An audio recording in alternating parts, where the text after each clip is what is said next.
This week in my book review, I want to talk about this one, Buy Back Your Time by Dan Martell. So I've got some notes on my screen behind the phone here, and I'm just going to reference them because I don't want to get the principles of the book wrong.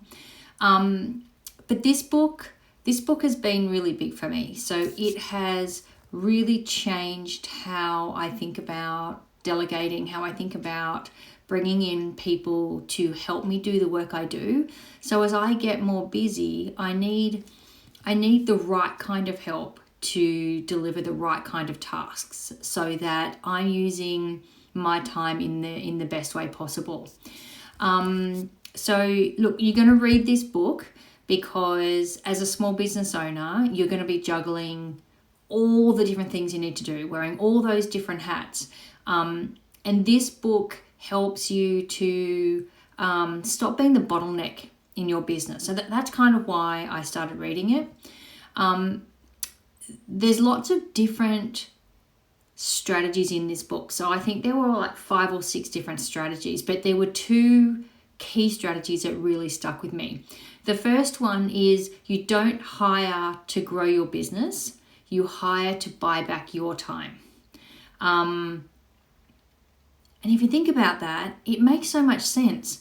So think about the things that you're doing on a day-to-day that are inefficient or ineffective. So all of those admin tasks, all of those tasks that are low value for the business but take up so much time. Imagine if you had someone to do those tasks for you, and then you could spend that time perhaps selling or doing billable work or something that has a better financial gain or return for your effort. So I like that concept. And the other one that I really like, and I've talked about this one before, is the 10-80-10 rule. So this is how you can delegate work out. So the premise behind this is you do the first 10%. So for me in my business, that would be drafting the procedures for a management system. And then my VA, she then does 80%. So that next 80% is the building. So building that procedure into whatever the platform is that we're using. So that could be SharePoint, that could be Slab, that could be Notion. It just depends on what our clients are using. And then the last 10% is where I go back and I check it. So then I will do that final read. Does it make sense? Is it conveying the message that I want it to? Is it, does it have all the right design elements? Is it doing everything that it's supposed to be? Is its quality where it needs to be?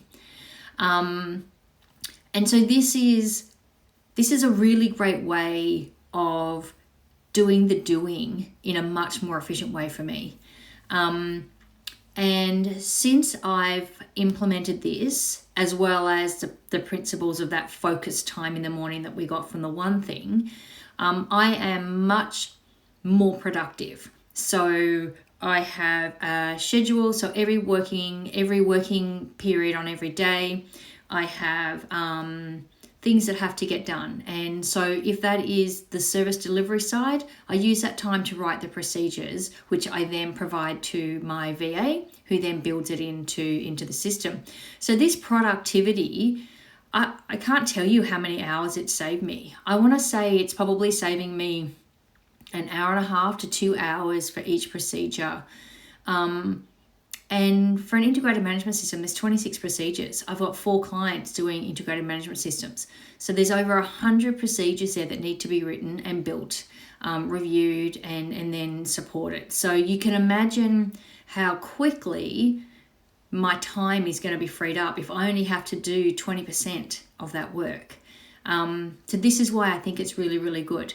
So if you're a small business owner and you're feeling stuck wearing all the hats, I really recommend reading this book. There's a bit of a doozy. The way he starts a book is really interesting and it kind of threw me. So, look out for that little gem.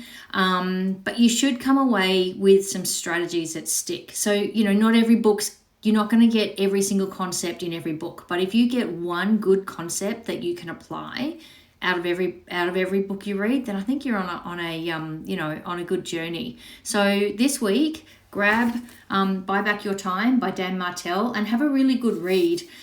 If you have implemented this book or you've read it and you've done some stuff, I'd love to hear in the comments what worked for you. What was that strategy that really stuck out for you? And also, what books would you recommend other small business owners to read? Until next time, see you later.